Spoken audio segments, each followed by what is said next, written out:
Nih, kita langsung ke PKL, Pak. Ada pertanyaan terkait PKL nih. Dari Gilang Gega, bagaimana sih cara ampuh mengatasi PKL liar yang bandel? Ada lagi dari Friendly Setiawan, Pak Jokowi apa resepnya? Kok setelah jamuan makan aja masyarakat yang awalnya tidak mau pindah jadi mau? Ya PKL ini memang kenapa ada PKL jualan di tengah jalan kayak di Tanah Abang. Kenapa banyak PKL berjualan di taman? Kenapa banyak PKL berjualan di trotoar? Ya karena di dalam city planning, dalam rencana kota itu mereka tidak diberi space, tidak diberi ruang. Di mana ruang untuk mereka? Harusnya diberi, dibuat kantong-kantong PKL, dibuat kawasan PKL, sehingga mereka punya ruang untuk mengais rezeki, untuk memasarkan barang produk-produk mereka.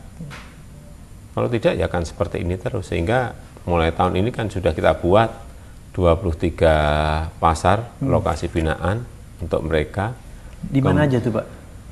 Ya termasuk kayak Blok G ini, kemudian di Kramat Jati yang kecil, ada di Pasar Gembrong termasuk?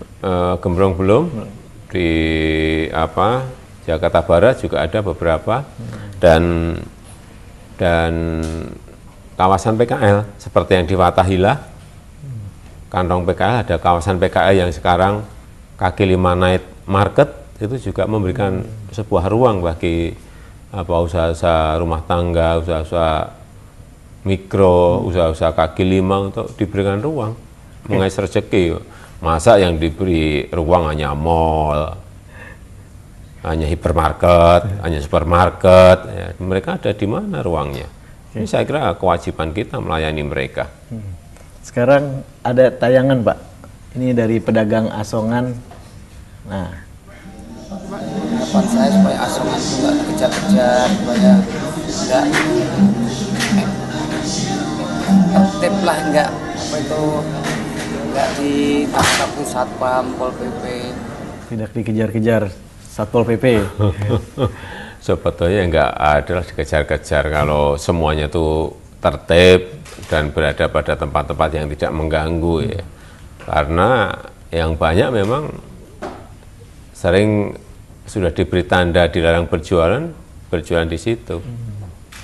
Ya, jadi ya memang ini memang harus ada kesadaran kolektif ya, di mana diperbolehkan berjualan seperti berjualan kopi ya kan di Bundaran HI, di pinggir jalan dan di pinggirnya air mancur, nggak hanya 1, 2, 3 ya, tentu saja dihalau oleh Satpol PP karena mengganggu lalu lintas yang lain dan membahayakan dia sendiri, membahayakan juga yang penjualnya juga.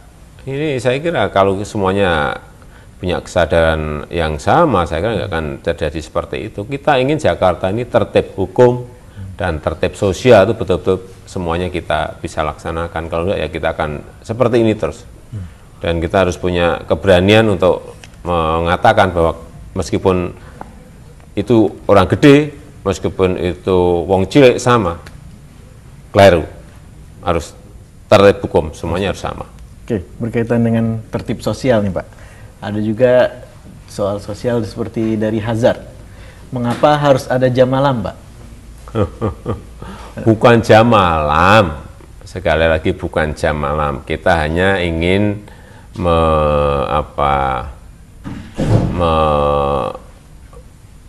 mengajarkan sebuah budaya belajar di malam hari. Jadi namanya jam wajib belajar. Jam wajib belajar, bukan jam malam kayak darurat saja Jakarta. Jam wajib belajar, yaitu jam 7 sampai jam 9. TV harus dimatikan, anak-anak harus belajar, kira-kira itu. Dan ini sudah kita coba di 10 lokasi. Oke, hasilnya Pak? Dari ya belum, nanti kita lihat setelah 3 bulan, setelah 6 bulan kita lihat. Saya kira kalau nanti di 10 lokasi itu bagus, akan kita ratakan semua ke wilayah DKI. Artinya apa? Kalau jam 7 sampai jam 9, ada yang tidak belajar, ada yang duduk-duduk di kafe misalnya, atau di warung. Nah, ini. Sanksinya? Ya nanti ada sanksinya. Oh, masih rahasia. Oke. Ini baru nyoba Oke. di 10 lokasi. Baik. Nah, ini kita ada tayangan Pak, soal sosial juga nih. Saya ingin menyampaikan aspirasi saya untuk Pak Jokowi, khususnya untuk masalah sosial ya. Seperti yang kita lihat di Jakarta saat itu banyak banget pengamen dan pengemis Pak. Menurut Bapak bagaimana cara membudidayakan mereka? Dan saya ingin menyampaikan aspirasi saya untuk mereka bagaimana kita membuka lapangan kerja dan memberikan mereka keterampilan khususnya ibu-ibu untuk membudidayakan mereka agar mereka nggak mengemis lagi dan nggak melakukan hal-hal yang kriminal karena dari kemiskinan bisa terjadi kriminalitas. Penyakit sosial, Pak. Ya, saya harus ngomong apa adanya. Mengatasi ini nggak mudah. Sudah dimasukkan panti ya, dikembalikan lagi ke daerahnya ya. Nanti 3 bulan, 2 bulan balik lagi. Dan juga banyak juga yang di organisasi yang itu juga kadang-kadang menyulitkan. Mau apa, kadang-kadang satpol kasar saja kan nanti melanggar HAM. Sehingga memang penanganannya harus betul-betul penanganan yang memberikan solusi, dan sampai saat ini saya harus ngomong apa adanya. Tidak gampang. Tidak gampang. Tidak Tapi gampang. ada data nggak dari Pemprov, Pak, berapa jumlah? Ada semua, saya kira saya kira di panti-panti kita juga ada, datanya ada semuanya. Kemudian totalnya berapa, ada semuanya. Oke. Hanya saya nggak hafal. Oke. Sekarang soal birokrasi, Pak. Dan panti-panti kita ini sekarang semua udah penuh semuanya. 5 panti kita penuh semuanya. yang biasanya dipakai 500 sampai di menjadi overload menjadi 700 satu panti, sehingga juga saya kira mungkin perlu dibangun lagi. Pak, para pengemis isinya? Ya, PGOT, pengemis gelandang.